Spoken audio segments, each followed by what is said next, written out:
Heave-hi-ho, the best man in Ottawa was Muckleroy Joe. Muckleroy Joe. Big Joe Muckleroy paddled in the Matal all the way from Ottawa in just one day. Hey, hey, Big Joe Muckleroy. How's it going, eh? Welcome back to How's It Going, eh? Got a fun show for you today, eh? I got Doug Williams just got out of prison. This is the polygraph guy who was sentenced to 2.5 years for telling 2 undercover cops that the polygraph is BS and here's how you beat it. Now, I realize there are times when words can get you into trouble, legal trouble. I realize that if you say something fraudulent, you take someone's money. There should be damages, though. If I tell you I'm a doctor and I perform heart surgery and you die, I've done an act there. Or even if I say I'm a doctor and don't take this treatment and you die. Anyway, it's clear there are times when words can cause damage. This isn't one of them, and I think this is a time when someone told the truth and went to prison for 2.5 years. Anyway, he just got out. He had a delicious steak in Texas. We've been following the case well before, during, and after, and it's very exciting for him and for us, because that was the perfect button to the story, him going to prison. And now it's going to become a movie. It's going to become a documentary. He's rewriting his book. He's got a few surprises that I'm going to reveal during the interview. Actually, he reveals. Also, we have Ron Coleman. He is a goddamn Jew. That's it. Roll the tape. No, he's a Orthodox Jew. He's a lawyer. He's a conservative. He's pro-Trump. And he recently fought for the right of a band called the Slants to be able to use their name. Now, with the Supreme Court, any word works. You could have a band called Nigger, and that would be totally legal if you use it and you guys tour and stuff. And it's a great example of how the Supreme Court and the American government is actually more open-minded about free speech than the people of America, who I'm sure the Slants have their shows boycotted. I think there was a band called Black Pussy or something like that that was constantly getting their shows boycotted because old fuddy-duddy judges are cooler than your average young millennial social justice warrior. But both cases, I think, exemplify that free speech isn't a problem that's uniquely being thwarted in Canada. It's being messed with in the entire continent of North America. It's different people doing it, and I don't really care who's doing it. I care about people getting fired. If it's the government getting people fired or the people getting people fired, it's still people getting people fired. Roll the tape.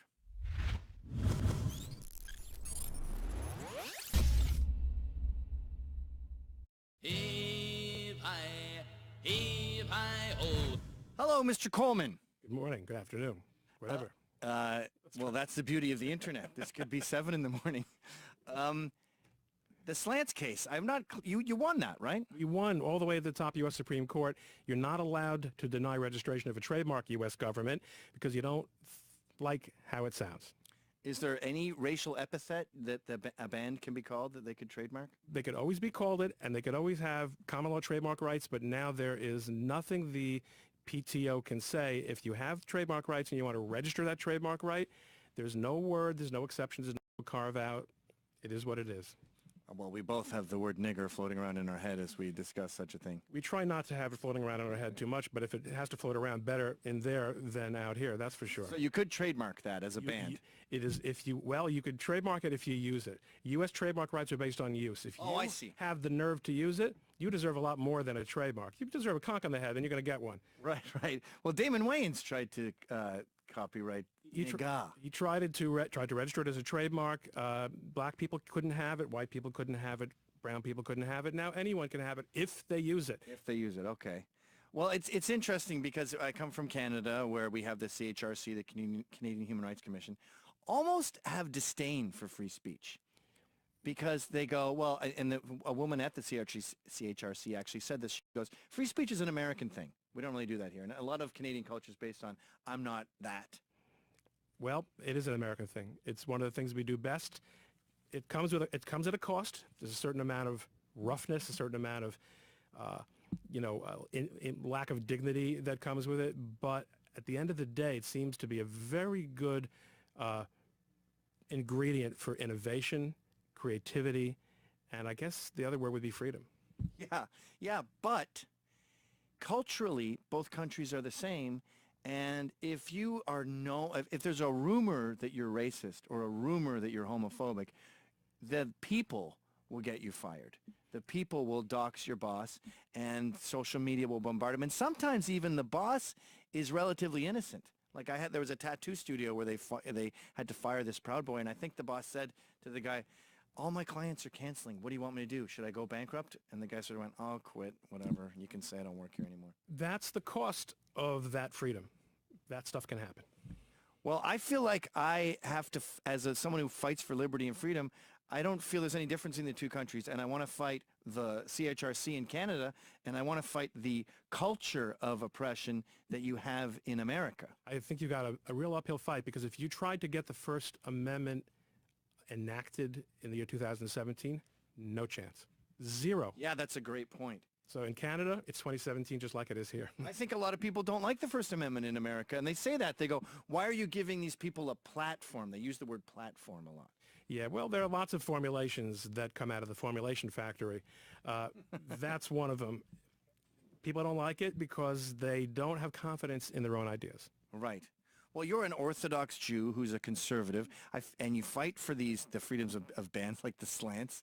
Right. Are you optimistic about the future? I thought the Trump election in November would change things, but it seems like we're on the same Antifa path. Well, if you want to put it in the context of being an Orthodox Jew, if there's one thing Orthodox Jews and Jews in general who have a good cultural sensibility and historical understanding is, it is a long game. You don't count your chips at the table. It's a mistake to look at where Trump is today, where he was yesterday. Today's constant flow of information and news and analysis and punditry really tends to distort things. There were other kinds of distortions that existed before. But let's see what happens the 6 months before the next congressional election. Let's see what the world looks like then. Not every single second somebody tweets, including the President of the United States, tweets something. That's a big mistake. It's a categorical error. And in my line of work, you do have to learn to listen for the drum or the note not sounded. Take it all in, get the big picture, and let things play out themselves. Yeah, like everyone is excited about the Dow. It's climbing astronomically high. I'm going to wait and see what happens. We do have 8 years of Trump to wait around. 8? 8. You heard it here first. I'm very optimistic about the next 8 years, and I think what we're hearing from the left right now is a death knell. It's a spiraling lunatic being kicked out of.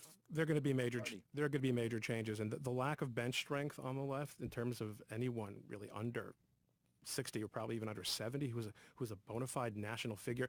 Obama was a fascinating figure, not particularly talented, not particularly anything, but he filled a fantastic political need for the Democrats, and one that we're still paying for. Yeah, Title IX, SJW. Title IX, and a tremendous amount of judicial appointments and other changes that are going to be very, very hard to unroll. But if you take the Obama factor out, the decline is phenomenal, and he's done. There's not another Obama out there. We cut the head off the snake. Always scintillating, Ron. Thank you for coming on the show, and thank you for fighting for the rights of normal people to do normal stuff. It was actually fun. It wasn't profitable, but it was fun. Thanks. Bye.